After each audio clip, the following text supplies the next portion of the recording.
on today's episode, we're going to take a look at airlines and talk about why they have gone up so much in one day. I mean, take a look at this. American Airlines went up 41% in one day. When was the last time you saw such a big company like this go up, right? This is not a penny stock. This is an actual company that makes money. When was the last time you saw something like this happen? So on today's episode, we're going to discuss some of that. So let's get started.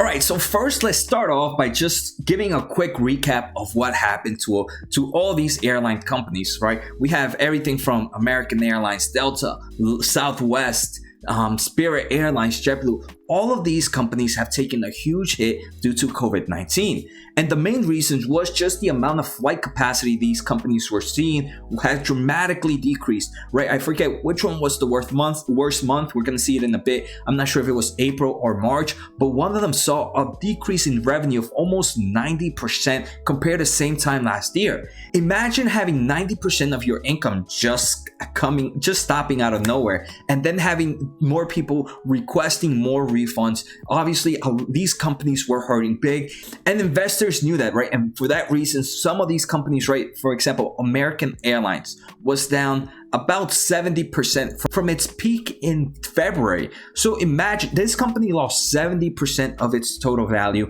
And even with this 41% increase, this company is still down about 45%. And that to me is crazy. Imagine a company still went up 41% and you're still below 45% of your all-time highs. And I did a video when this all started about airlines and why certain airlines were dropping a little bit more than others. And it's just the way investors think, right? It's just the way the big guys and all the investors, right? The ones that get hit the hardest are usually the ones that have more at stake, or the ones that are in more risk of losing themselves or going bankrupt, right? So even though all these airlines lost similar amount of revenue, not all the airlines dropped the same amount. And that's because some of those airlines, right, were better equipped for worst case scenario. And the best way to look at them, the best way for me to find out, was taking a look at each of these companies' balance sheet. And like I said, I did this in a previous video, but you can see the companies that had the better balance sheet are the ones that took the less hit. The ones that had the worst balance sheets were the ones that took the biggest hit. And it obviously makes sense, right? If you have a bad balance sheet, it would mean that if things go bad, the chances of you going bankruptcy have gone up. And that obviously happens, right? If you have a very bad income statement, if you have very bad, a lot of debt and low amount of cash, and now you're not collecting any amount of revenue, your chances of you going bankrupt have increased. So that's why we saw certain airlines drop down dramatically. That also ends up providing some form of opportunity, if I may say, for investors, right? Because if you believe, hey, this airline is still going to continue to go back, it's going to continue to succeed even after all of these, the ones that have taken the biggest hit when things turn around, those are the ones that are going to jump up the most because they were the ones that were beaten up the most. So right, even though American Airlines, like I mentioned, is up 41% and we compared it to the peak, this company compared to its peak is still down 45%. I wanted to take a look at Delta right now. So Delta only went up 13% today. And wow, 13%. So, but let's take a look at the peak of February for Delta. So the peak of February for Delta, this company is also only down about 45%. So even though American Airlines went up 41% today, somehow this one and Delta are both down now similar levels. So like I said, right, American Airlines got beat up a little bit more than Delta. For me, my two best airlines were Delta and Southwest. Those were the ones with the biggest balance sheets. And I haven't taken a look at Southwest, but I'm pretty sure if we take a look at it, it'll be somewhere in the team. Oh, look, 5% up. It only went up 5%. Southwest was the one for me for the best balance sheet. And again, it got hit the least out of them all. And let's compare it to its peak. It's down even 34%. So it's down even, it's higher than the other companies compared to its all-time highs. And again, investors like to take a look at which ones have the biggest risk of downsizing or going bankruptcy. And that's why we see this when things start to go up, certain companies are gonna go up a little bit higher percentage wise, but in the whole scheme of things, certain companies are still doing better. All right, so now that we understand why these companies have gone down and why certain airlines go up a little bit more than others, let's talk about the news. Remember, I mentioned, I forget, we're going to see either April or March was one of the worst for airlines, where they saw almost a 90% loss in revenue.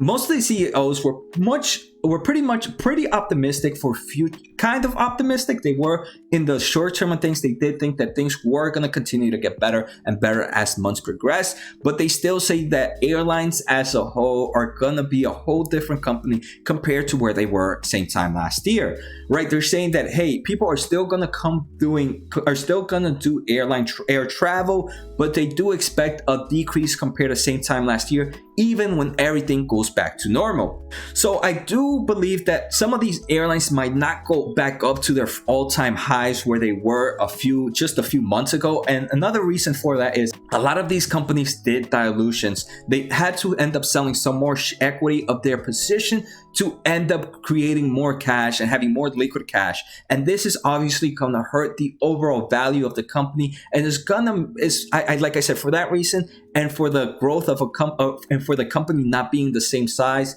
I do believe these companies are not going to peak anytime soon to where they were just a few months ago.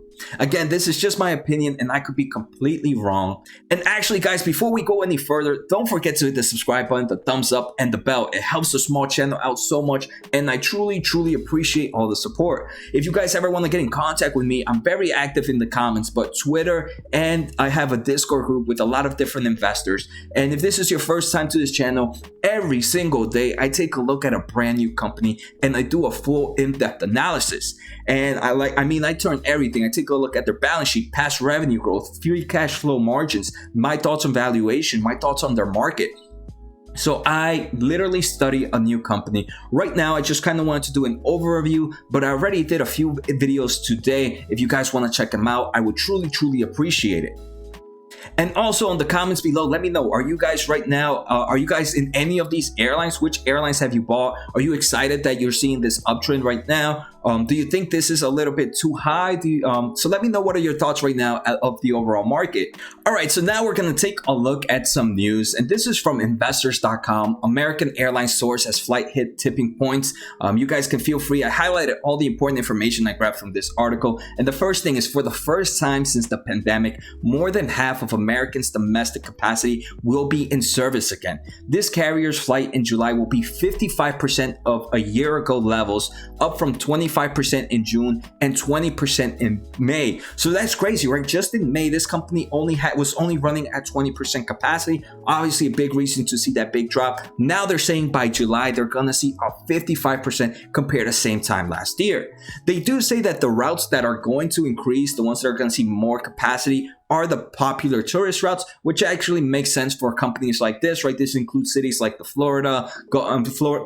cities in Florida, the Gulf Coast, and mountain destinations in Montana, Colorado, Utah, and Wyoming. So we can see the ones opening up are going to be the ones that are going to be producing the biggest revenue for companies like this. Unfortunately, I do want to see how people are going to be interacting. Are people still going to be flying? For example, I know my wife might take for some time before we end up going on a plane, but I know there's people that are okay getting on the plane right now, and everybody has a different circumstance, right? Some people might have more elderly family on their homes that they want to be a little more protective. They do say that international capacity next month will be nearly 20% to a year ago, but that's still pretty low. But right, 20% is still pretty low, but this is better than the capacity in May and March was around 10%.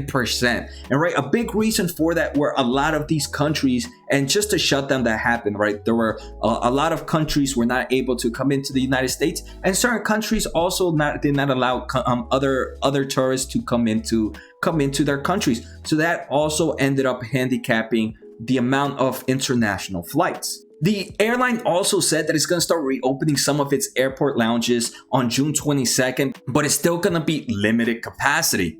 One thing I do want to say about the international travel, I do believe international travels might still be a little bit low for these upcoming months, especially since a lot of these countries, even some states here in the United States, if you travel, they expect you to do some form of self-quarantine. So if you're expected to do that, why would I want to travel to another country when I have to stay in the hotel for my whole vacation? So I do think that's going to stop some people from actually traveling to outer countries for that. And I don't believe that's happening on cruises. So I do think cruises in the short term might have a little better short-term opportunity compared to airlines. So then on this second article from MarketWatch, just another few things I have highlighted. First, on average, 300,000 people went through TSA checkpoints on the day of May 31st. So just a week ago, about 305,000 people went through the TSA. When this was all-time lows in April, it was as low as it got below 100,000. So we can see, right, it does. So we can see, right, it does seem like we hit the bottom of the amount of air travel, and now things are starting to get better. The airlines mentioned that every week ever since then, the numbers start to get better and better and better. And finally, they do, many analysis say that unless we get another wave of coronavirus, which many say we have, many others say we might not, they think it's safe to say that April is virtually the bottom for airlines. And if that's the case, it might also be the bottom for the stock prices, and that's why we're seeing such a huge gain in all these stocks at the moment. So that's pretty much it, what I had to say today, guys. I hope you guys enjoyed today's episode. This is a little bit different than what I normally do. I just wanted to take a look at the overall airline sectors and see why these companies were up big. I do have very, very small positions in airlines, but nothing to really brag about. So like always, guys, make sure to hit the thumbs up, subscribe, and hit the bell. It helps the small channel out so much, and I truly appreciate the support. Thank you, have a good night, and see you next time.